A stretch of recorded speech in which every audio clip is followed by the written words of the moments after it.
The fantasy gods giveth. They give us Kyron Williams back this week, and we don't have any buys, so we should be at 100%.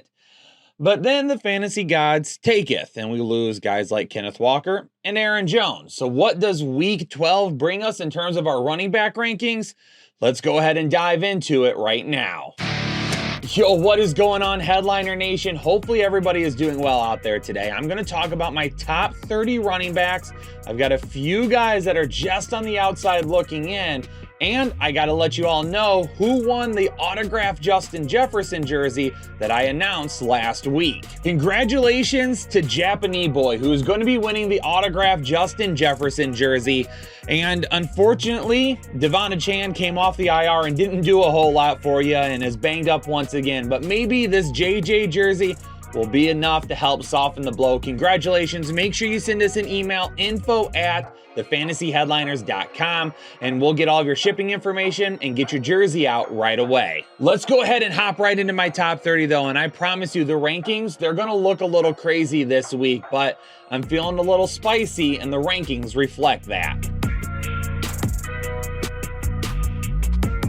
All right, so there's nothing spicy about Christian McCaffrey at number 1 overall, and we all know why he would go there. But what about Jahmyr Gibbs at number 2 going up against Green Bay? And honestly, I think we're going to see a big day from Jahmyr Gibbs and David Montgomery, both going up against a run defense that allows the 5th most rushing yards in the NFL. Detroit coming off that hard-fought game against Chicago last week. They might be a little down, might be a little tired. We might need to get that energy up at the beginning of the game, and the way to do that is just to pound the football at Green Bay and make them try to stop the run and get the crowd behind the Lions for the entire day. Raheem Mostert at number 3. I don't believe Devon Chan is going to be playing this week. We are still waiting to hear a little bit more on that. If he does, Mostert probably drops a little bit for me, but he's going up against a Jets defense that allows the 3rd most rushing yards in the NFL. All right, here you go, Rachaad White. You get a defense that allows the 4th most fantasy points to the running back position. It's you week, baby. All right. I know I've hated on you this season quite a bit, but I'm giving you the benefit of the doubt this week. This is going to be your best week yet. I'm going to put Rachaad White all the way up at number 4 for the contributions that he could end up having on the ground and through the air. Travis Etienne at number 5. Houston allows the 8th fewest rushing yards right now. However, they are middle of the pack when it comes to points allowed to the running back position. Look for Travis Etienne to get involved through the air a little bit more this week, and if this game can stay close, we'll see Travis Etienne the entire time instead of seeing him get rested. Austin Ekeler going up against Baltimore, another tough matchup on the ground for a top running back, but I believe Austin Ekeler is going to contribute quite a bit through the air this week, and that is really where he is going to make up his fantasy points. Everybody's banged up right now, it feels like, at the wide receiver position and tight end position for Los Angeles. Let's get Austin Ekeler some more targets. David Montgomery at number 7, really already kind of talked about him when I talked about Jahmyr Gibbs. Jahmyr Gibbs has a higher ceiling for me this week, but David Montgomery still has a good ceiling with a super safe floor. Alvin Kamara going up against a Falcons defense ranked 14th against the run right now, but allowing the 2nd fewest fantasy points to the running back position. Not a ton of upside on the ground for me this week for Alvin Kamara, but my hope is that he helps out in the passing game. But with Jameis Winston throwing the football, I do have concerns about how many targets he may get. Derrick Henry at number 9 going up against Carolina, and honestly, I have him a few spots higher than the consensus,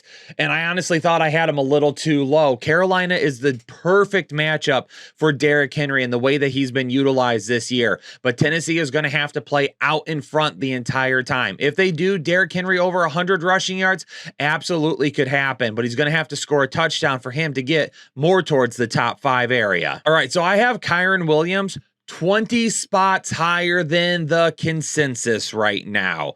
Still officially on IR as of this recording. He is expected, per Sean McVay, to come off IR and play against Arizona this week. That allows the 3rd most fantasy points to the running back position. Prior to his injury, Kyron Williams was utilized as the workhorse, averaging 18 touches per game. Give me as much Kyron Williams as I can find this week. The fact that Sean McVay said early in the week that Kyron Williams was going to play is good enough for me. If there was still some things up in the air, I wouldn't be this high with him. But Sean McVay seems confident that Williams will be out there and he'll be ready to go. Isaiah Pacheco doesn't have a very high ceiling every week, but he's got a great matchup against Las Vegas, who allow the 6th most rushing yards this season. Kansas City, if they can play out in front, you'll see Isaiah Pacheco probably around 15 to 18 carries. If Las Vegas can play them tough, though, and keep the game close, that number comes down, and that's the reason why I don't have him very high. But Pacheco runs hard, and hopefully he can get us a couple big plays. DeAndre Swift, coming off a good game going up against Kansas City, now gets Buffalo, who also can be gashed on the ground. But is this going to turn into a shootout? Is this going to turn into a lot of back and forth action? If it does, DeAndre Swift probably loses some of his touches on the ground, thus losing some of his upside. Josh Jacobs, I'm a little bit lower on this week going up against Kansas City. Kansas City got hit pretty hard on the ground against DeAndre Swift in Philadelphia last week. Now for Josh Jacobs, he still shows some inconsistencies with his efficiency on the ground, and we need to get him worked into the passing game a little bit more often. But Las Vegas has shown a willingness to go with their stars on offense right now. So Josh Jacobs, maybe not the highest ceiling I would like, but still a pretty darn good floor. Over the last 4 weeks, the Denver Broncos defense has been playing much better, but they're still getting hit hard on the ground. And Jerome Ford this week, if he can go for 18 to 20 touches, is definitely going to see some upside going up against a defense that still allows the most rushing yards and the most fantasy points to running backs on the season. We just have to hope that he has some of those big plays, because we know Jerome Ford has a little bit of issues when it comes to his efficiency. Saquon Barkley is probably going to be one of the safest bets that you can make at the running back position this week, just because we know he's going to get the volume.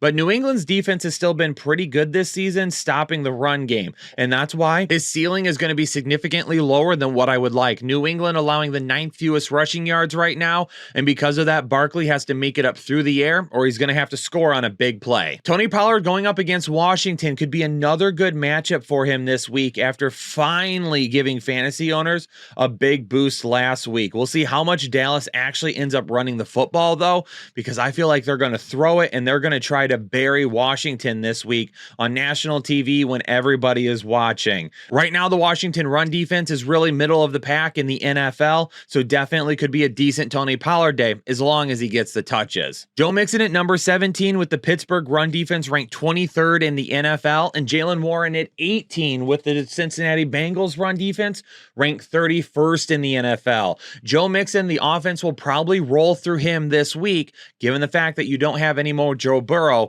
whether it be in the passing game or on the ground. Joe Mixon likely to see 20 plus touches this week, and it would not surprise me if it were to push closer to 25. And for Jaylen Warren, he's got all the upside in this matchup. He can break the big plays, and his efficiency has been through the roof the last couple of weeks. Will he get any work in the passing game? Time will only tell, even if he needs it. But if he does good enough on the ground, his floor should be right in here with an even higher ceiling.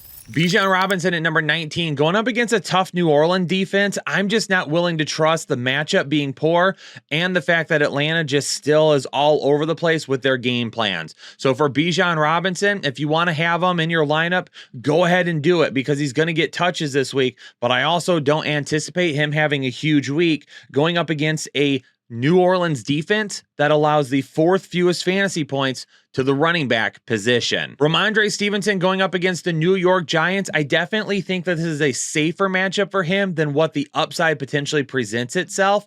But hopefully coming out of the bye, they utilize Ramondre the way that they were beforehand. Over the last few weeks, he's starting to come back for our fantasy teams, and he's starting to show some of the explosiveness that we had earlier in the year. Right now, New York is ranked 29th against the run. Ramondre Stevenson could be in for maybe not a huge day, but a safe day. Jonathan Taylor against Tampa Bay, I just do not trust it this week. Yeah, he'll get some touches on the ground, but he is going to have to make plays through the air. Tampa Bay just does way too good of a job of stopping the run right now. And because of this, I could see it turning into a shootout through the air. Tampa Bay's defense is ranked 31st through the air. Indianapolis's defense is ranked 18th through the air. I like Rachaad White this week for Tampa Bay going up against Indianapolis, but I do not like Jonathan Taylor going up against a defense that allows the 6th fewest rushing yards in the NFL and the 3rd fewest fantasy points to the running back position. Brian Robinson at number 22 against Dallas. My big issue here is, does he get games scripted out? And if he does,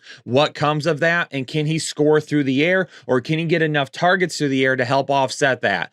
Dallas is going to want to stop the run. I guarantee it. And they're going to bottle up Brian Robinson at the beginning of the game. Breece Hall going up against Miami may feel like a safe bet for a lot of you, but for me, it really isn't. Breece Hall is going to have to make an impact through the air. Miami's defense right now, allowing the 10th fewest rushing yards and 7th fewest fantasy points to the running back position. Now, part of that is because his teams have to throw it against Miami to stay in games. And when you take a look at what the New York Jets have done, even with the switch at the quarterback position, it's still going to be one of those things where Miami capitalizes on stopping the run and tries to make them beat them through the air. And if that happens, then Breece Hall, maybe he doesn't even get to 10 carries on the ground this week, and his efficiency has not been good for several weeks now. Javonte Williams definitely could approach 20 touches on the ground again if Denver can stay in this game, but with as good as the Cleveland defense has been, and with as good as their offense looked last week, even with a third-string rookie quarterback, I definitely think it's not going to be a lot of positive game script for Denver. James Conner at number 25 could run the ball 15 times for 80, 90 yards or 20 times for over 100 yards, and he's still not going to have that high of a ceiling because he doesn't make an impact in the passing game anymore. He would have to score a touchdown to go any higher than this. Gus Edwards seems to find the end zone every single game, and while that could happen going up against the Los Angeles Chargers this week, I don't expect a ton of volume from Gus Edwards. If he can score a touchdown, he probably lands right in this area. But without a lot of touches on the ground, he doesn't go much higher. Jacksonville right now allows the 4th fewest rushing yards to opponents, and with Devin Singletary playing extremely well, people are going to want to go higher with him, but I really think this is going to be a back and forth shootout through the air. People have been holding Zach Charbonnet to back up Kenneth Walker all season long, and they finally have an opportunity to use him, and it's against San Francisco. Charbonnet hasn't been super efficient at times this season. A lot of up and downs where it seems he puts together some big plays, and then it seems to put together some plays that really are losing yards or not picking up anything at all. So because of that and the roller coaster that he has been so far this year with his touches, and with it being San Francisco, it's an extremely low ceiling and low floor. James Cook coming off a good game last week, but now he gets the #1 ranked run defense in the entire NFL. Isaiah Pacheco had some success last week, but I don't expect James Cook to have that same success. Najee Harris is just going to make his way into the top 30 because this Cincinnati matchup is way too good to keep him outside of it. Yep, Jaylen Warren may get the majority of the touches, but Najee Harris will still get plenty and could score a touchdown. All right, what about a few guys on the outside looking in, starting with A.J. Dillon? No Aaron Jones and A.J. Dillon questionable this week, going up against a Detroit defense that is ranked very high against the run right now. On Thanksgiving, no thank you. No A.J. Dillon for me unless I'm desperate. Alexander Mattison and Ty Chandler. We'll have to see what happens. Alexander Mattison has had some issues with fumbles in key spots this year. And because of that, it has led a lot of people to speculate he's going to lose his job, but he still hasn't lost it. Ty Chandler is the more explosive running back than Alexander Mattison, but I still don't see Minnesota giving up on Mattison either. With it being a tougher matchup against Chicago and maybe a split backfield, the ceiling is super low. D'Onta Foreman and Khalil Herbert. As of right now, D'Onta Foreman not listed as questionable. Probably going to see both of these guys on Monday Night Football against Minnesota, but once again, a pretty primarily split backfield against a run defense that is able to stop them. Chuba Hubbard right now, I'm going to list him and basically Miles Sanders together and just talk about both of them. Chuba Hubbard may still end up being the starter right now, but you're going to see Miles Sanders start to take more touches away if Chuba Hubbard can't do something to separate himself. So once again, not a great matchup and a split backfield. I'm off of it. Kareem Hunt, I think Jerome Ford is going to get all the volume this week, but Kareem Hunt could end up scoring a touchdown. But with not a lot of volume to go with it, Kareem Hunt doesn't have a ton of upside. Keaton Mitchell after that, he's not getting a ton of touches per game. We can probably lock him in for 8 to 11, maybe 12 or 13 touches right now. It depends on how this game goes, though, because going up against Los Angeles, it could turn into a passing matchup, and Keaton Mitchell would have to make an impact on the ground. But as of right now, it seems he's either putting together a big play or he's losing yards. I'm going to go ahead and mention Royce Freeman with Kyren Williams still technically on the IR as of this recording, but potentially coming back this week. Per Sean McVay, I'll go ahead and list Royce Freeman. If for some reason Kyren Williams is out this week, Royce Freeman will find himself inside the top 30. There you have it, headliners. I'm out of breath. I have literally been recording nonstop since Monday morning. And right now, as of the ending of this recording, it is Wednesday afternoon. So we've been working hard to get you all of the content, and our week still isn't done as of yet. But hopefully you all enjoy your Thanksgiving. Have fun with family, friends, watching football, eating good food. Enjoy the time together. Appreciate you all for tuning in to another episode of the Fantasy Headliners, though. Stay safe and healthy over the holiday weekend, and I'll catch you all in the next one.